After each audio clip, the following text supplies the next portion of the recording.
Hey everybody, and welcome back to our next episode of our Solaire playthrough in Dark Souls, 1080p 60 frames per second on the PC with the DS Fix installed.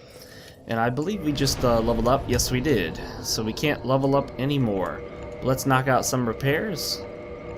And this will probably end up being our final episode. As usual, per my normal routine, I did not actually think of topics ahead of time. However, I would like to point out that interestingly enough, if I look right here, you can see that the frame rate is almost 72, which is what I've got it set to. Oh my gosh, wow. Hey, I was trying to do something there, buddy. That was rude. But anyway, the point that I was trying to make is that if you point the camera up, and actually, you know, I do want to be in human form, so let's do this. And then I'll go get the rest of my souls in humanity. Reverse hollowing. It's unlikely we'll get invaded here, since it's not the most popular place to invade to begin with, and it's on the PC version, and it's not a terribly popular time, given that very few people play the PC version in Asia, where it would be a more reasonable time. But anyway, if you look right there, it's 72, and if you look up here, it drops to the 30s. So yeah, that's a thing. Boom! Take that, punk. Alright. I've noticed, though, that from time to time, after I play Bloodborne and I come back to Dark Souls, I get in the bad habit of trying to hold the R2 button to charge up an attack. And I realized that I actually really like that aspect. At first, when I heard that you could charge an attack, I thought, oh, you know, this is something they pulled from another game. It doesn't fit the Souls, you know, aesthetic, or not aesthetic. It doesn't fit like the Souls universe, the motif, the combat style. That's what I thought at first. And of course, Bloodborne is not actually a Souls game by name, but I pretty much consider it a Souls game in, you know, in the grand scheme of things.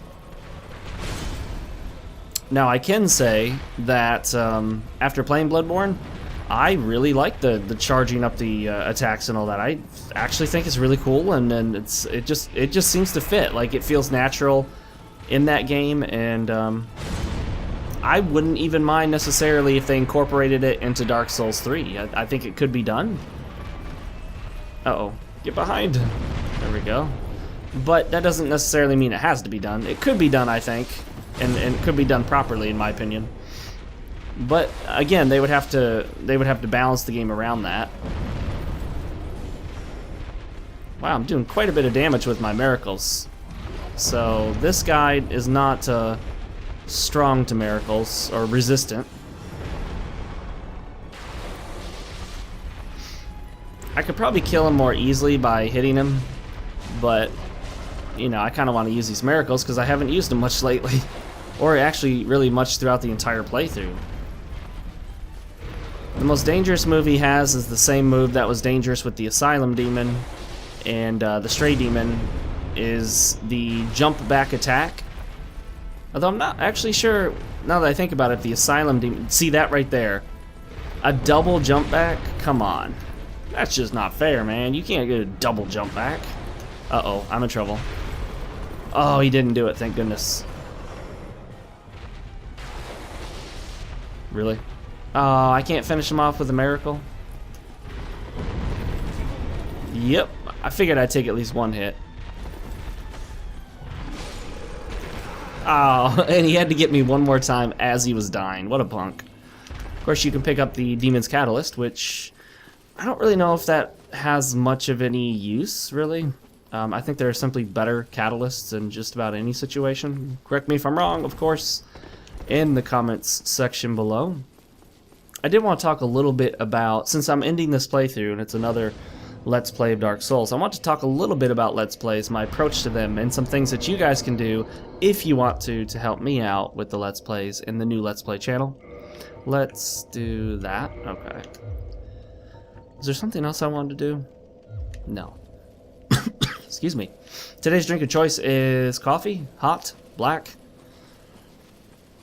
in a Christmas-themed, or rather a winter-themed snowman decorated coffee mug.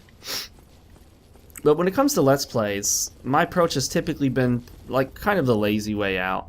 And that is, I just start recording, I talk to the microphone while recording, and I try to come up with something to talk about in the middle of the playthrough. Occasionally I do try to think of a topic ahead of time, but I rarely think of anything more than just a general concept. Like, I usually don't even bother thinking of specific details. Like, for example, I may think, oh, well, in this playthrough, I'm going to talk about graphics and games, and that'll be it. That'll be as specific as I get. Oh, knocked me down. Oh, good, he's not going to stand out there and just endlessly attack at us. Ah, I'm trying to cut off those little appendages he has there.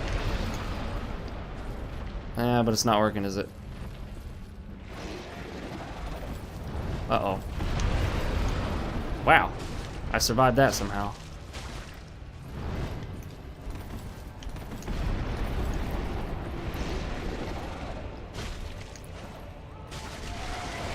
There we go. And then we destroy it. After you cut these little appendages off, they actually survive with a little mind of their own. And let's do this real quick. The charred ring. Ah, I took a hit right there. I took a hit. I took a hit. Oh no. Oh no. Oh no. We're fine. Oh, he put me up on the ledge there. Uh-oh. We're fat rolling now, but at least I have the charred ring equipped. Oh, come on, buddy. Why you gotta be like that? Let me get in there.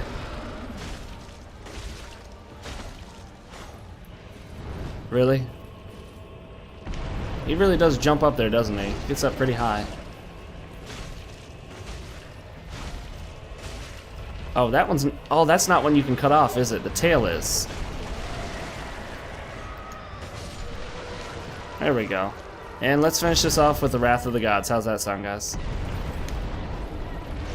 And... boom. Sorry, I'm getting messages on Steam here. It would probably be a good idea for me in the future to actually set my statuses offline on Steam whenever I decide to do a playthrough. It's also one of the reasons why I had to clear out my friends list. I had like 430 some friends. Of course, most of them I didn't really know at all. They were just people that were sending me friend requests from YouTube and Twitch and whatnot. But I realized I didn't really ever talk to them, and every time I would start a game, especially a game that wasn't terribly popular, I would get a ton of messages asking me about it. Like, oh, are you going to do a playthrough of that? Are you doing a review of that? Are you recording right now? What do you think of that game? And I guess it's not really everyone's fault, because people, you know, nobody realizes that they send me one text message and I was getting like 4 from other people, and so it got to the point where it was too cumbersome, and then, you know, just lots of people would randomly message me constantly. And it made it difficult for me to get any work done, if you can consider this work, which it is and it isn't. Depends on how you look at it. For me, it's not really a job, it's a hobby. Alright, let's level this bad boy up. Oh, come now. Really? 220? 220. I can't even get 220 with the smallest soul. That's 200. 20 over the smallest soul that I could possibly use. Alright, we're almost at 40 vitality. We're definitely not going to get endurance to 40 in this playthrough. No current plans at this time to do New Game Plus, but that's okay. New Game Plus in this game is almost useless. I guess the one benefit of New Game Plus is that you have Gwen's soul if you want to use that for something. But other than that, you can get everything else in New Game. Although you can still get Gwen's soul to make the weapon if you have someone else drop it for you in PvP or co-op.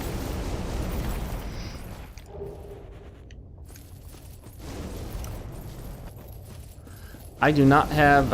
actually, I think I have a... Do I have the lava eyesore fix?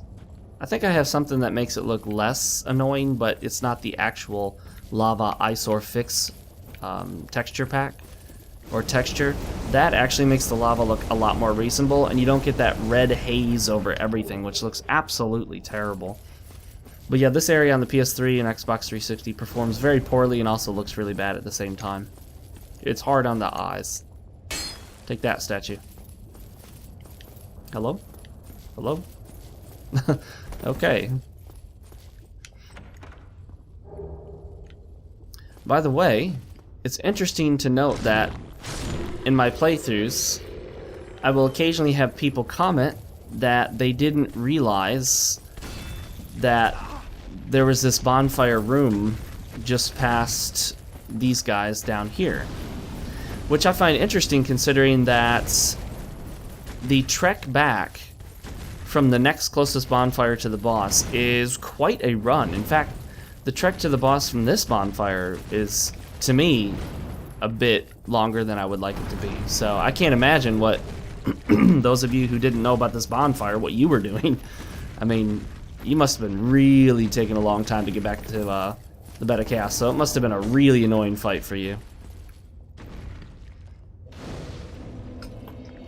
Especially given the bed of chaos and its likelihood to knock you down into pits and holes, even if it sends you in the absolute wrong direction. Like the attack will be coming from your right towards your left. It will swipe from right to left and hit you and somehow knock you directly backwards or forwards, wherever it is that a hole is. You know, this game seems to, during the bed of chaos fight, it seems like there are giant player magnets inside the broken parts of that boss arena, and you just get sucked into them. Let's take a sip of coffee and talk about Let's Plays. Now, one of the biggest issues with Let's Plays is, I guess it's a couple issues. How you structure them.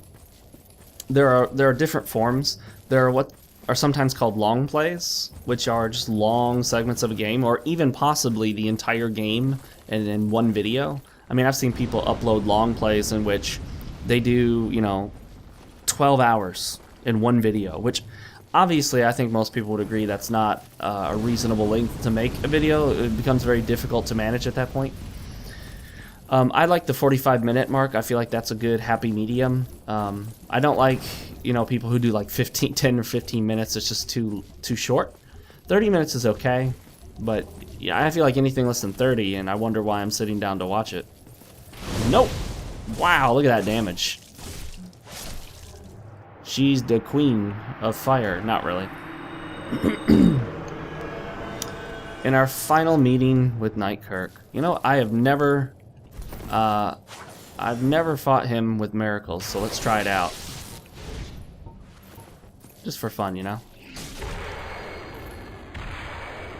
Oh, really? You dodging me like a PvP pro.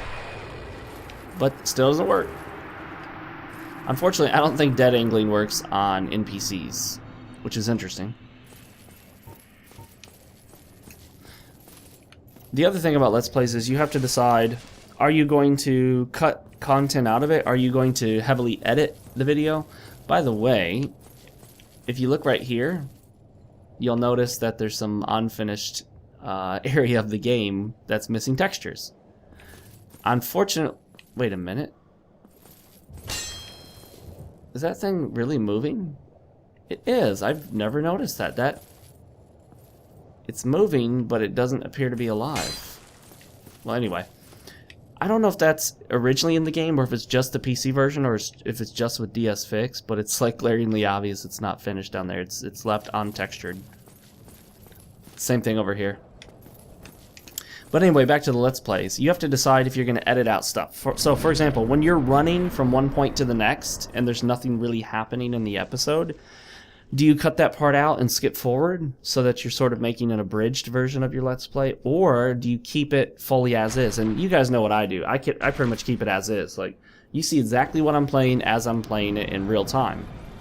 I just realized I don't even think I have a bow and arrow, so this might be interesting. Yeah, this might get interesting, unfortunately. You know what? Why am I running that way? I always do this one first. So let's do that one first. I'm off my game right now. It is an interesting boss arena, an interesting looking boss. I kind of was looking forward to this fight when I first came in for the first time, because I thought I would be fighting the boss by, you know, destroying little pieces of it or attacking this area and that area and dodging attacks and all that. But it really turned out to be just a giant letdown because, well, this whole encounter is more of a little puzzle rather than a fight. Doop. Now, to make this easier, we're gonna homeward bone out of here. You guys know me. You know me by now. You know what I do. The other thing about Let's Plays you have to decide too, and this is one of the biggest ones where people disagree on what they think is best. Oh, you know what? I didn't mean to homeward bone. I meant to exit. Wow. I'm really off my game. I'm thinking too much about the topic. Anyway, that's fine. We've still got our achievement of destroying one of the little ladies' force fields. So you have to decide, are you going to do live commentary or post commentary? And live commentary is a bit of a misnomer. It's not live as you watch the video, obviously, but it is live while the game is being played. As you know, I do pretty much all of my Let's Plays as live commentary, and there's really mainly one reason for that. It's because it's easier and faster. When you think about it, I'm playing 45 minutes. Really? Are you kidding me? I just can't get over that. I'm playing 45 minutes per episode, right? Or approximately. So if I play 45 minutes, then I go back and record commentary over the 45-minute video. That doubles the amount of time it takes for me to get the video and commentary completed. Whereas if I play a 45-minute video, record it, and then do the commentary live while playing it, while recording the gameplay, then I've essentially cut 45 minutes out of the whole equation. I've shortened it by 45 minutes because I'm doing both the commentary in the gameplay recording at the same time. So it's a time saver. The other reason I do is because it's just easier. It's kind of the lazier way. It requires less work and less editing. You don't have to worry about trying to, go back and line stuff up and all that good stuff. But the nice thing about post commentary, and the reason a lot of people prefer post commentary, is because you don't get all the distractions. You'll notice with me and with many other people who do live commentary, we'll oftentimes get off track. We may never return to the topic we were talking about, even though people are deeply interested in wanting us to continue the conversation. It simply comes down to the fact that when stuff's going on in the game like this, you'll oftentimes just... Oh, wow, yeah. Let's see. You'll oftentimes get confused or distracted, and so the end result is that your conversation, what you're saying, can be a bit disjointed or can seem a bit off at times. Yeah, I do not... Wow, we made it this entire way through the game and haven't picked up a single bow. I mean, there's the crossbow, but I don't even think I have any bolts. Oh, I do have some bolts. But, you know... Wow. Okay, hang on. Let's see if we can do this. Did I pick up the binoculars? Darn it, I didn't. The one time where it'd be useful. Oh, and I still haven't used my Firekeeper's Soul. Oh, I'm not going to be able to do this in 11. No way. Because now I've only got 10 left. Oh, wait, hang on. Oh, shoot. Whoa, that was close. Maybe?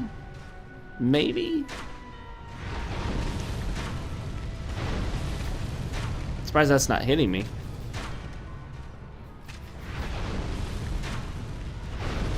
Yeah, I can't even see where it's going.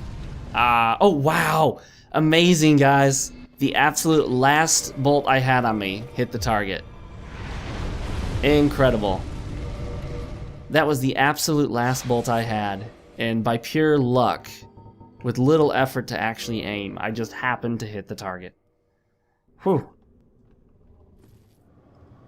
Who knows how many deaths and time that saved. Alright, well let's... What are we going to do here? Let's heal up. Now we just got to hope that we don't fall en route to the center of the Tootsie Pop. Furthermore, there are a lot of people who put a ton of effort into editing their Let's Plays. And I don't mean just like editing out sections of the actual playing of the game. I mean editing the audio. I put in a good amount of effort editing audio. I apply like, by the time it's done, like 7 different filters, including like a noise, what's it called? Gosh, can't think of it at the moment. noise removal. I do noise removal. I normalize. I play with the bass and the treble. I put a limiter on it, compressor, normalize again. I do a couple different things. It's not just one process. There are a whole bunch of things that I do. Sweep once. Okay, wait a minute. What is she doing? Why is she not doing the normal two-handed sweeping maneuver? There we go. Ah, I waited too long, darn it. Do your two-handed. Okay, 1 and 2. And if you walk off this ledge, it works perfectly. So remember that. Be careful not to get knocked off by her elbows right here. Can still die in here, unfortunately. So other than applying just some filters to the audio, I don't really do too much else with it. If there's any extreme point where I'm like sneezing or coughing really loudly, I do prefer to get rid of those. Like I do what's called audio ducking, or duck the audio, which is basically where you take the commentary audio and you set the volume to 0 for the segment in which you're hacking, coughing, sneezing, running nose, whatever. That way it makes it just cleaner and nicer sounding. But there are people out there, including a popular Dark Souls and Souls player, Let's Player. There are people out there who just go all out and like do things like try to match all of the audio to the video, even to the point of speeding up or slowing down the video slightly to the point where you can't necessarily tell, but they might apply like a 10% increase in speed to the video to try to match the audio for that segment so that there aren't any sections of what we commonly refer to as dead air. That's when nothing's being said for a short period of time. But I'm okay with a little bit of dead air. Obviously, I don't want to go silent for 30, 40 seconds, a minute at a time. But if there's 10, 20 seconds of nothing being said, then I don't really have a problem with that. I don't really think it's that big of a deal, unless, of course, you've got this very, excuse me, professional format where you feel like you have to maintain certain standards. What am I doing? Go back here. Where you feel like you have to maintain certain standards, or there are certain expectations for you to maintain, then that makes sense.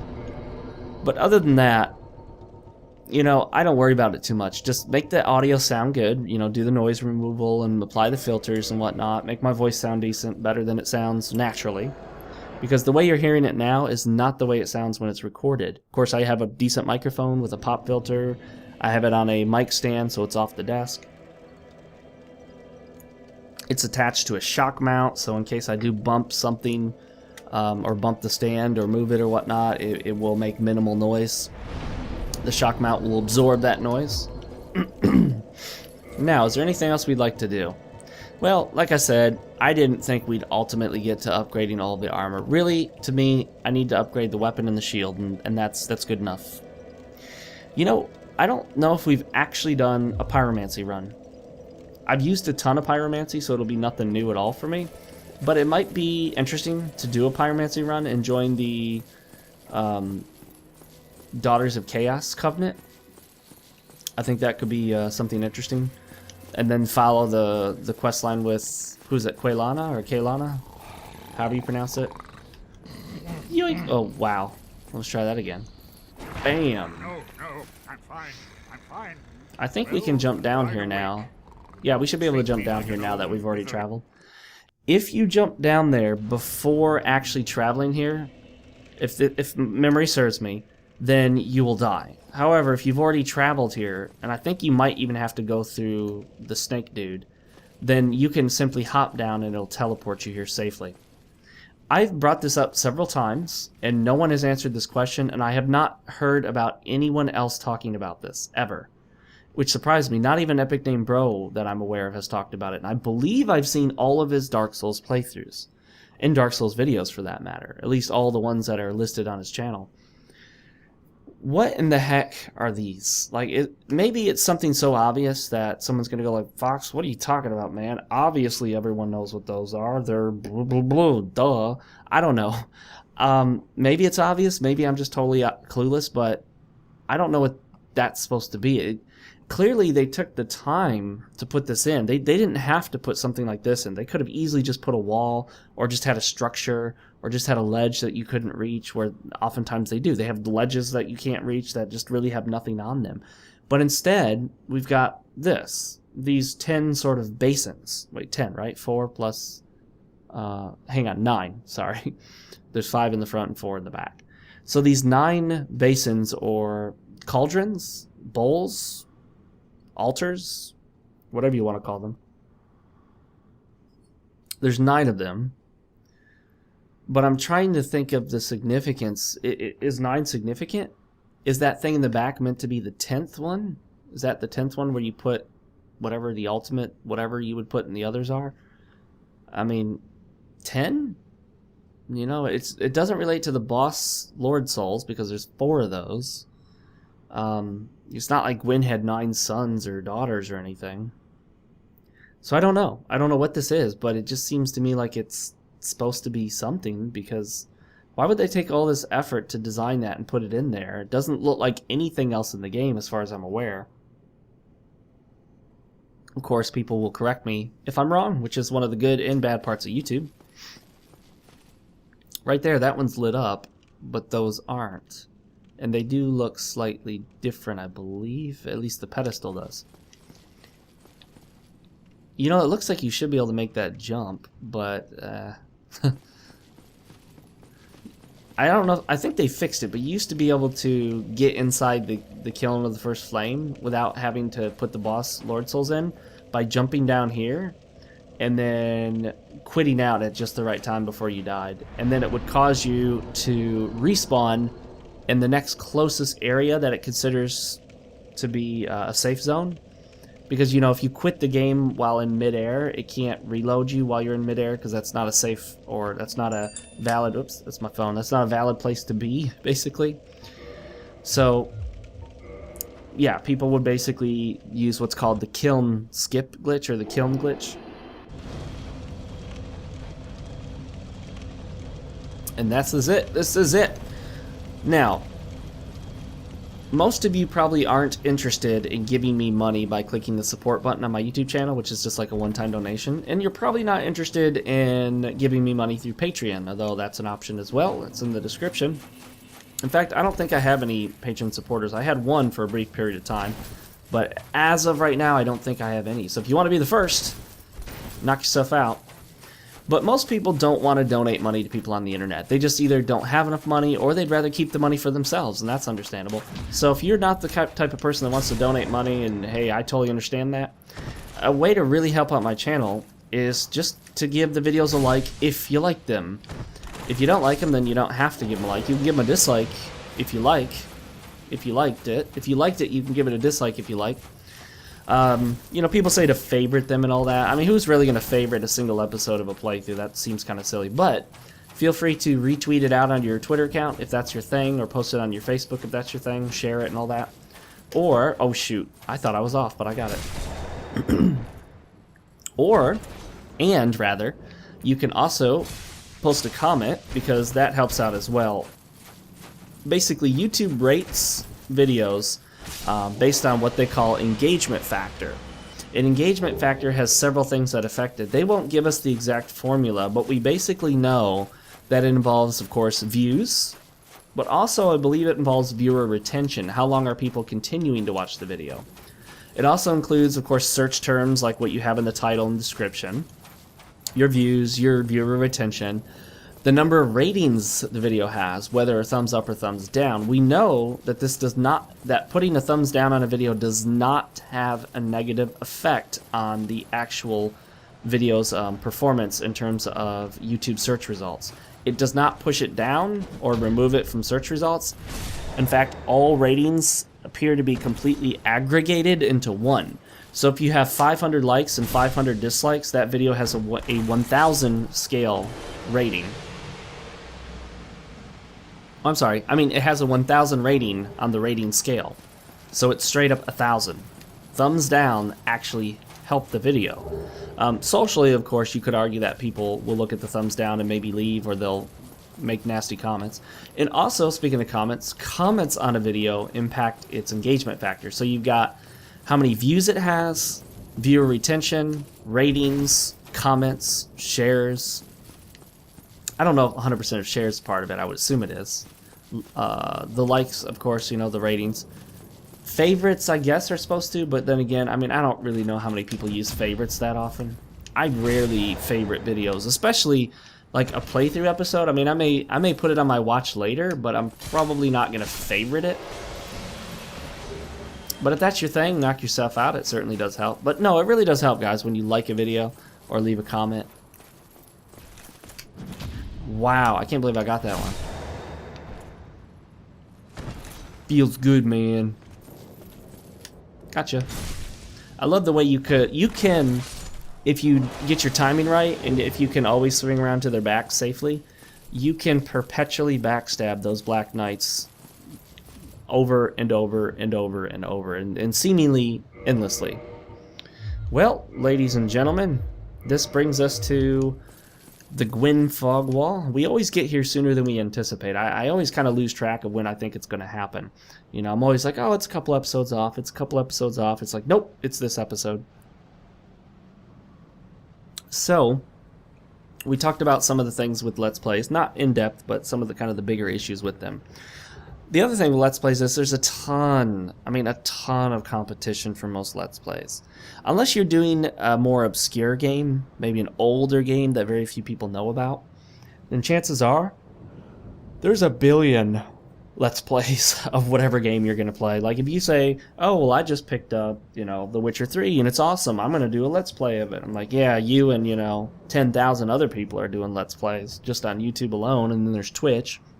But the nice thing about YouTube is it's not a competitive market in that sense. And what I mean by that is YouTube doesn't force you to watch one video instead of another video. You can watch both videos. You know, you can watch one video now and one video later. You can watch one video now and one video right after it. You can watch them whenever. You can put them on your watch later and watch them next week. Whatever works for you. You guys ready for Gwyn? By the way, I threw my voice out if you can't tell. It's I was at the pub with some friends and it was extremely noisy.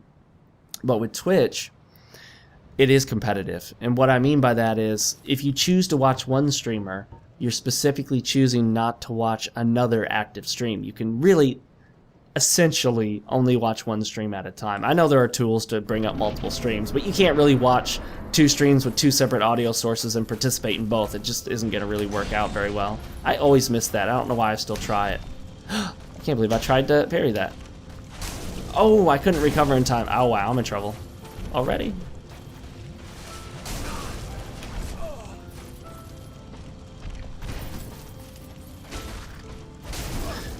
I'm trying to mess around here. Like, I don't really want to totally just parry him, because that's what I always do. But at the same time, I'm not... Oh, gosh, wow, he's really kicking my butt. Oh.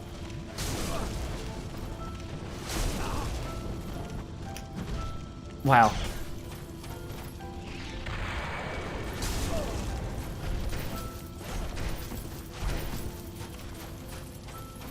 The thing about Gwyn is he can close the distance fast. I mean, super fast. And he can hit you through these pillars and whatnot. But you can hit him through the pillar too, so, you know, whatever. It's probably going to be very difficult to get him with the lightning spear, given how fast he moves. And it doesn't do much damage anyway, so... It always comes down to the parry, does it not? It always comes down to the parry. I mean, no matter what strategies I use, I always come back to the parry. Because it's a surefire winner. Now, as for Gwyn, what do I think of his design? He is far from my favorite. He is far from my favorite boss in the game. And he's not my favorite final boss of any of the Souls games, including Bloodborne. For several reasons.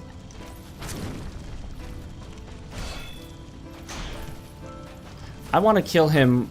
I don't want the final attack to be a riposte, because that's what I always do. Wow, that kick, man. That freaking kick is insane.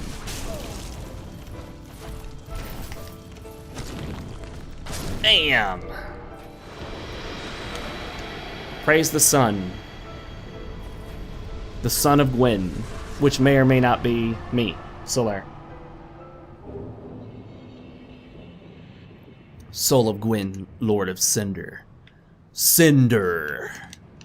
Jade. I can't think of anyone else's name. from, well, guys, I just now, it finally happened. I've been rubbing the bottom of the left analog stick down to the nub, and I just now pushed down on the analog stick, or pushed forward on it, and it separated the little tiny bit of the bottom of the coating to where I can feel the hard plastic underneath on my Xbox 360 controller. So at this point, it is really no longer a comfortable controller to use. I have a bad habit of, with my left hand and my left thumb, I push the bottom corner of the analog stick and I wear out that tiny little spot. I don't actually put my thumb in the center groove. I know a lot of people do, and that's safer because it's actually easier on your thumb, but I don't. And I should, but I don't. I can never decide which one of these to do. It doesn't really matter, though, in the long run. If you look around, this almost looks like a gladiator arena of sorts. It almost looks like there could be people up here on all these different levels watching, but not quite. I'm not trying to make any lore claims.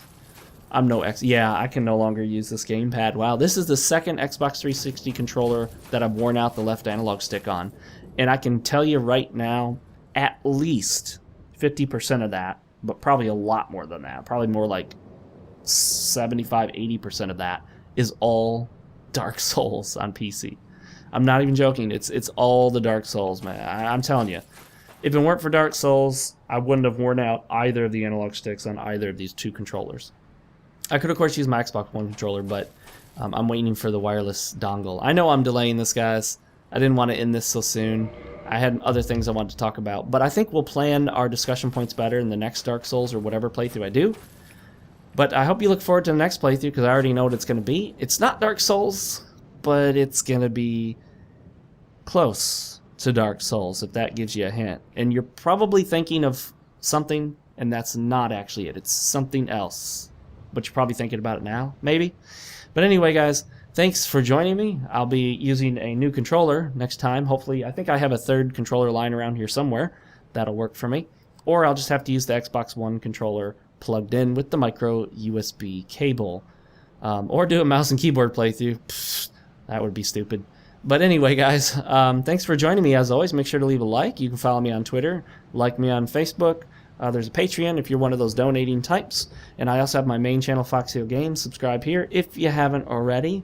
And again, thanks for joining me. It's always a special moment when we come to the end and the realization that we took this trip together. And I know you guys kind of make this connection with me because I'm talking to you, and I like to be very personable. And I don't really know you guys as well because, I mean, you're listening to me for hours and hours, and I very rarely hear from most of you. So please post comments below. I literally read every single comment that comes up in my notifications. They don't always notify me because the Google Plus system is essentially broken for comments. But as much as possible, I read all the comments. I even go back through my videos and read the comment section just to make sure I didn't miss any, as much as I'm able. So even if I don't respond to you, trust me, I have read it, at least at some point or another. And again, thanks for everything, guys. We're going to go ahead and link the flame, and I will see you in the next one. I'm Fox with Foxeo Plays.